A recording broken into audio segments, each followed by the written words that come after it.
Healthy এবং simple chicken soup তৈরি করতে হলে হাড্ডিসহ মুরগির মাংস নিয়ে নিয়েছি ৬-৭ টুকরার মতো। এবার এখানে সামান্য পরিমাণে পেঁয়াজ কুচি, সামান্য পরিমাণে আদা কুচি, লবণ এবং গোলমরিচ দিয়ে আধা ঘন্টার জন্য ভালোভাবে এটাকে সেদ্ধ করে নিয়ে হাড্ডিগুলো আলাদা করে নেব। এবার এই হাড্ডিগুলোকে আমি এরকম ছেঁচে নিয়েছি। এবার এই হাড্ডিগুলো আমি আবার স্টকের সাথে মিশিয়ে ১৫-২০ মিনিটের জন্য সেদ্ধ করে নেব। এরপর হাড্ডিগুলো একেবারে ছেঁকে নেব। মাংসগুলো আমি হাত দিয়ে স্ম্যাশ করে নিয়েছি।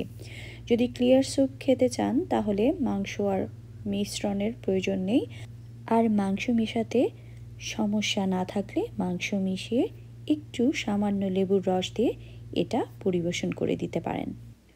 যে কোনো রোগীদের জন্যও এটা খুব উপকারী একটি স্যুপ।